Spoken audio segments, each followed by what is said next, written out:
Qué bueno que una vez más estemos juntos para reflexionar en la palabra de Dios. El tema de hoy lo he titulado Los valientes de David. Y quiero leer para ustedes en 1 Samuel capítulo 22 versículos 1 y 2 y dice así: David se fue de allí y se dirigió a la cueva de Adulán. Cuando sus hermanos y toda la familia de su padre lo supieron, fueron a verlo. Y lo supo también mucha gente afligida, y otros con muchas deudas, opresas de gran amargura. Y se le unieron unos 400 hombres y lo hicieron su jefe.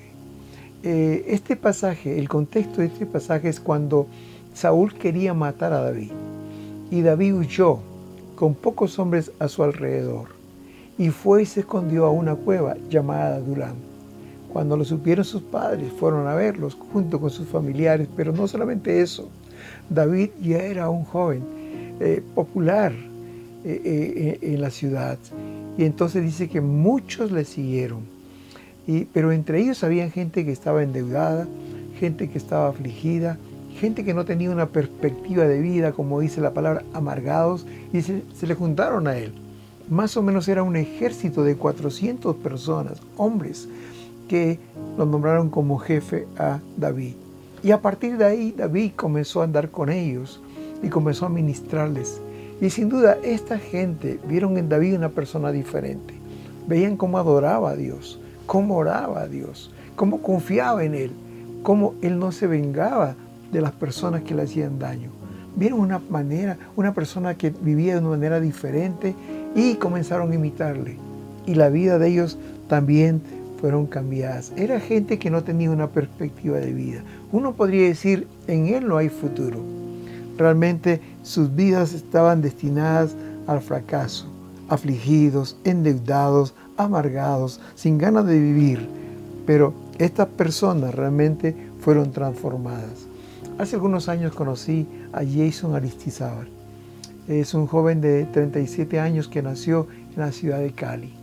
Y escuché su historia y me impactó, porque este niño nació con una parálisis cerebral. Y no solo eso, sino que salió con su cadera deformada. Sus brazos no los podía mover y tenía problemas en el habla. Su mamá cuenta de que cuando era niño, el médico que lo veía, que lo trataba, dijo: señora, su hijo no va a tener mayor futuro. Quizás puede hacerle una cajita y comprarle betún, pónganlo en la puerta de la casa, quizás él pueda limpiar zapatos a las personas y ganarse algunos pesos. La mamá no creyó esta historia. Ella luchó con muchas terapias, con muchas operaciones para poder arreglar su cadera y poder caminar. Lo llevó a la escuela primaria. La escuela no quería recibirlo porque lo veía que tenía discapacidades y también iba a sufrir en un medio donde los niños a veces podían burlarse, como sucedió. Los niños se burlaban y le ponían sobrenombres. La madre lo puso allí y siempre le da ánimo a su hijo: sal adelante, tú puedes salir adelante. Terminó la primaria, luego fue a la secundaria y con mucho esfuerzo, en medio de su limitación de hablar, de poder leer y entender los cursos, también terminó. Él cuenta que cuando tenía 17 años, se enteró que en el barrio donde él vive, en Laguna Blanca, en Cali, vio que había un niño también con discapacidad. Y sus padres, por vergüenza y porque no tenían una silla de ruedas, no lo sacaban a tomar sol o a pasear en el parque. Y él se propuso conseguir una silla de ruedas para este niño. Y haciendo algunos contactos con una periodista, logró conseguir esa silla de ruedas. A partir de ahí, él abrió su casa para hacer ejercicios con estos niños de discapacidad de su barrio. Y venían a hacer terapias para poder superar ese problema. Jason fue a la Universidad de Cali, estudió en la Facultad de Derecho y se graduó como un abogado. Él comenzó a abrir casas de recuperación y él tiene ahora 5 casas de recuperación en donde reciben ayuda a más de 480 niños con discapacidad. El gobierno colombiano lo premió, lo condecoró y le otorgó la medalla de la Cruz de Caballero. Y la cadena de televisión norteamericana CNN lo escogió entre 10 finalistas de todo el mundo para denominarlo como el héroe del año. Un niño sin aparente futuro, con mucha discapacidad, pero que pudo sobreponerse con la fe en Dios y fue nombrado un héroe. En el capítulo 11 de Primera de Crónicas se mencionan 37 nombres de personas que eran de esas personas afligidas, frustradas, endeudadas, y se les menciona con el título de los valientes de David, porque fueron hombres que supieron salir adelante, confiaron en Dios, fueron transformados y hicieron cosas increíbles, cosas extraordinarias, tanto así que después de 2500 años, hoy estamos hablando de ellos. Estas personas fueron los que ayudaron a David a llegar a ser el rey de Israel.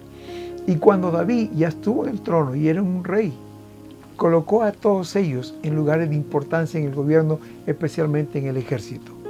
Varios de ellos llegaron a ser parte de su guardia personal de David.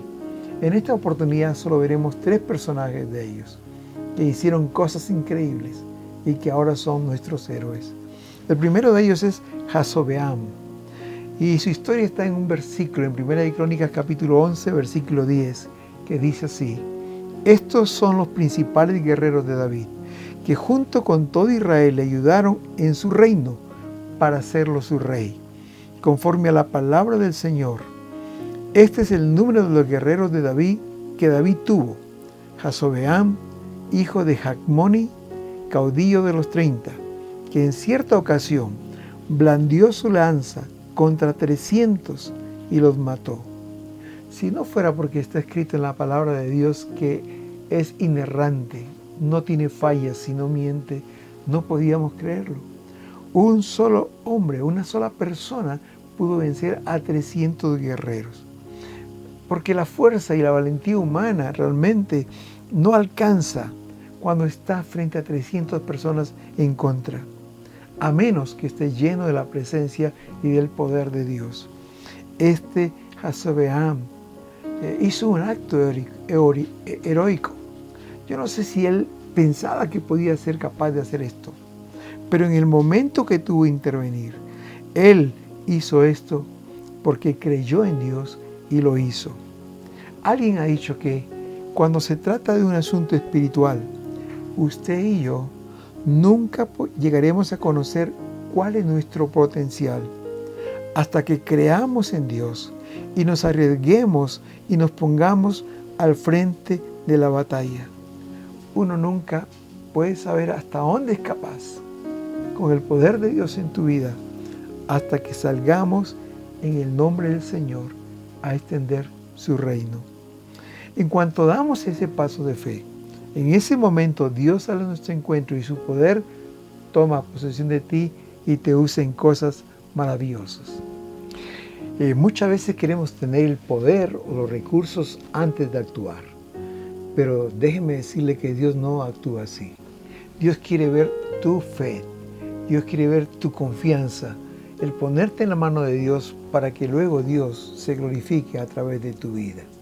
En 2 de Crónicas capítulo 16 y versículo 9 dice el Señor: porque los ojos de Jehová contemplan toda la tierra para mostrar su poder a favor de aquellos que tienen un corazón perfecto para con Él. El Señor está mirando toda la tierra. Dice para mostrar su poder a favor de los que tienen un corazón perfecto para con Él. El segundo personaje se llamó Eleazar. Y su historia se encuentra en Primera de Crónicas, capítulo 11, versículos 12 al 14, que dice así: tras de este estaba Eleazar, hijo de Dodo, ahohita, el cual era uno de los 3 valientes. Este estuvo con David en Pas-damim, estando ahí juntos en batalla con los filisteos. Y había ahí una parcela de tierra llena de cebada. Y huyendo el pueblo delante de los filisteos, se pusieron ellos, David y Eleazar, en medio de la parcela, y la defendieron, y vencieron a los filisteos, porque Jehová los favoreció con una gran victoria. Solo 2 personas David y Eleazar frente a todo un ejército de los filisteos. Ellos se enfrentaron a este ejército, no tuvieron miedo, se pusieron en el centro y de ahí defendieron la parcela y los vencieron. La palabra en la parte final de este versículo 14 dice, porque Jehová los favoreció con una gran victoria. Hay un pasaje paralelo también que cuenta esta misma historia y se encuentra en 2 Samuel capítulo 23 y versículo 10, y ahí dice que Eleazar se levantó e hirió a los filisteos hasta que su mano se cansó y quedó pegada su mano a la espada.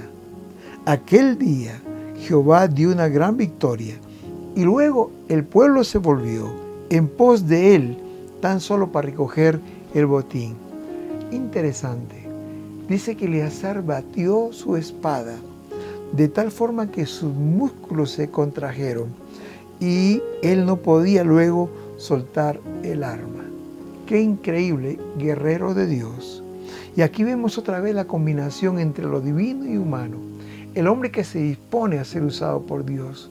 Y cuando él está frente a la batalla, el poder de Dios reposa sobre él y se logra esta proeza. Dios no actuó solo. Dios es Dios y él podía mandar un rayo o quizás un terremoto y eliminar este ejército de los filisteos.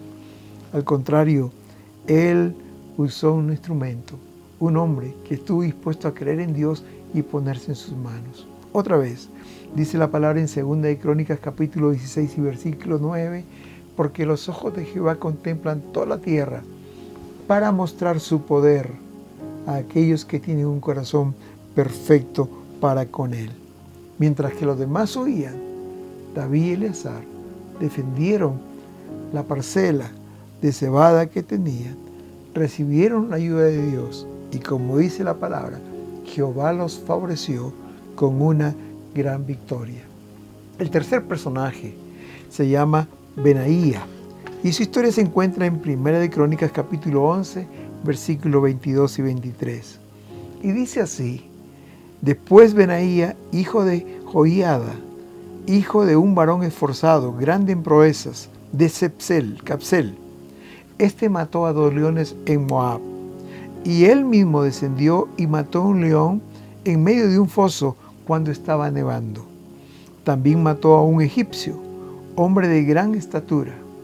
En la otra versión de Samuel dice que tenía 2,5 metros de altura. Y este egipcio tenía una lanza en su mano, pero descendió Benaía contra él con un palo y arrebató del egipcio la lanza de su mano y lo mató con su propia lanza. Esto hizo Benaía, hijo de Joiada, y ganó renombre con los 3 valientes. Dice que fue renombrado entre los 30, pero no igualó a los 3 primeros, y lo puso David como jefe de su guardia personal. Este hombre mató a 3 leones, y uno de ellos lo mató en un foso donde había caído nieve y el piso estaba totalmente resbaladizo. ¡Qué tremenda proeza! No mató corderitos, mató leones y leones furiosos. Pero no solamente eso, sino que mató a un gigante egipcio que tenía 2,5 metros de altura, que su lanza era como un torno de telar donde se hacen las telas, grande. Y él no tenía una arma más que un palo. Pero dice la palabra de Dios que con este palo lo venció. Él le arrebató la lanza de la mano y con esto lo mató. David, para premiarlo, dice que lo puso como el jefe de su guardia personal. Inteligente David. Si pudo matar 3 leones y un gigante, él podía defenderlo frente a cualquier circunstancia. Era un valiente realmente de David. ¿Saben? Queridos hermanos, hoy también Dios está buscando hombres y mujeres que estén dispuestos a ponerse en la brecha para que el poder de Dios a través de ellos hagan cosas increíbles. Dice el libro de Ezequiel en el capítulo 22, versículo 30, que el Señor buscó entre los hombres a alguien que hiciese vallado y se pusiese en la brecha delante de mí, a favor de la tierra, para que yo no la destruyera. y tristemente dice, no lo hallé. Queridos hermanos, los valientes de David no siempre fueron valientes.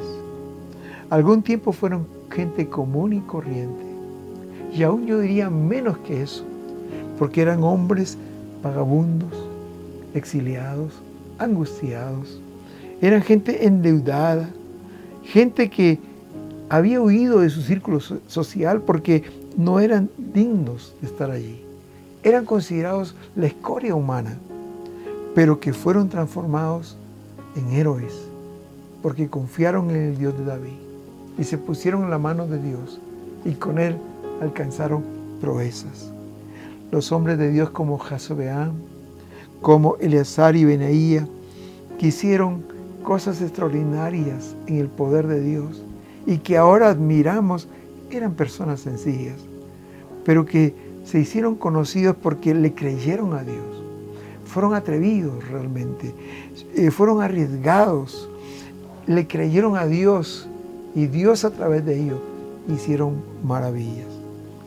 Mientras menciono a estos nombres, estos personajes, en mi mente vienen recuerdos cuando era niño y miraba a un misionero. Él se llama Larry Garman. Él es un médico de profesión norteamericano, pero que cuando fue joven sintió el llamado de Dios junto con su esposa para ir a Perú y ministrar allí. Me impresiona que ellos no fueron a vivir a una gran ciudad, donde quizás podían disfrutar de algunas comodidades que la ciudad brinda, sino que se fueron a internar a la selva del Perú, donde no había ninguna comodidad. Ahí no habían comunicaciones. El único medio de transporte que tenía era un pequeño bote para trasladarse por el río.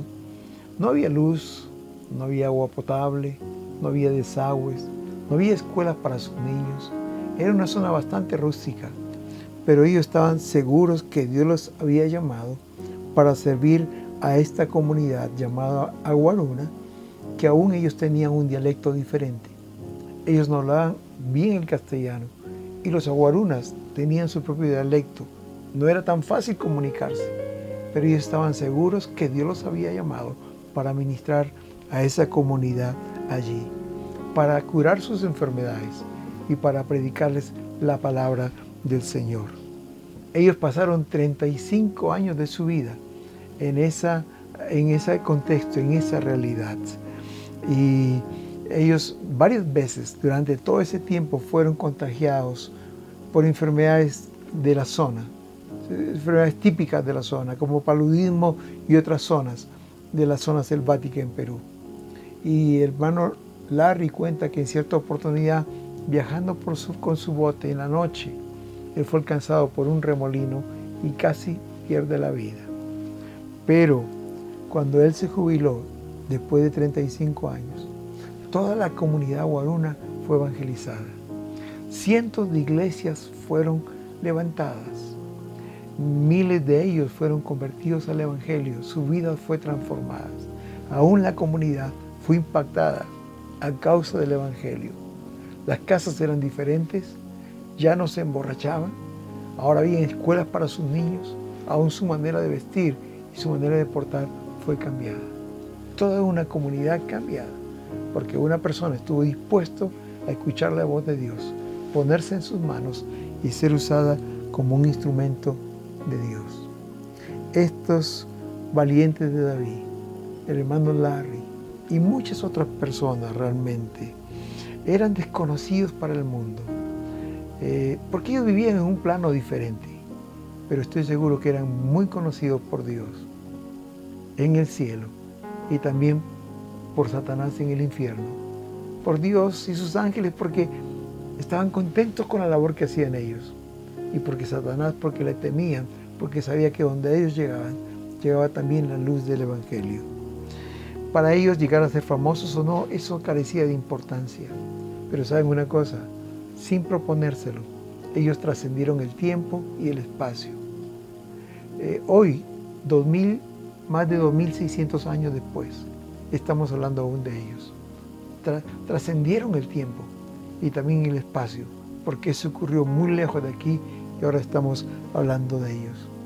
Frente a estas historias, de personas comunes y corrientes, de personas ordinarias que hicieron cosas extraordinarias para Dios. Me pregunto, ¿qué nos impide que seamos héroes o heroínas para Dios? ¿Puedes creer que Dios puede usar tu vida para ser un instrumento de bendición? Hoy también, Dios está buscando personas que le crean y que estén dispuestos a ponerse en sus manos para que Dios los use como un instrumento de bendición. Hoy también Dios quiere hacer cosas extraordinarias, como lo hizo en aquel entonces. Si tan solamente hubieran personas que dijeran, Señor, aquí estoy, dispuesto estoy a servirte, envíame a mí. Segunda de Crónicas 16:9, esta palabra sigue retumbando en nuestros pensamientos, en nuestras mentes. Dice que, porque los ojos de Jehová contemplan toda la tierra para mostrar su poder a favor de aquellos que tengan un corazón perfecto para con Él. Dios quiere obrar, Dios quiere actuar, pero está buscando manos, pies, está buscando personas que quieren decir, aquí estoy. Pregunto, ¿serás tú uno de ellos? Y si el Espíritu Santo te está hablando, yo te invito a que hoy tú le digas al Señor, aunque no soy el más capaz, aunque no tengo la capacidad o los talentos o las habilidades para servirte, pero aquí estoy, Señor, toma mi vida como un instrumento de bendición, para que muchas personas sean bendecidas a través de tu vida. Haz una oración conmigo en esta noche, este día de compromiso con Dios, y entrégale tu vida, y verás la gloria de Dios actuando en ti. Padre amado, en este día, Señor, yo te doy gracias, porque tu llamado también es para mí. No solamente fue para estas personas en aquel tiempo. Siento que, Señor, tú me estás llamando para servirte. Muchas veces quizás te dije que no, pero ahora, Señor, al ver estas personas sencillas, comunes y corrientes, pero que se pusieron en tus manos y tú hiciste cosas increíbles con ellos, Señor, te digo, aquí está mi vida. La pongo en tus manos para que tú la uses y tú seas glorificado. Gracias, Señor, por fijarte en mí. Gracias por la oportunidad que me das de servirte. Ayúdame a ser fiel. En el nombre de Jesús. Amén. Que Dios te bendiga, querido hermano o hermana. Tú eres muy importante para Dios. Y en sus manos tú puedes ser una gran bendición para muchas personas que hoy te necesitan. Que Dios te bendiga. Amén.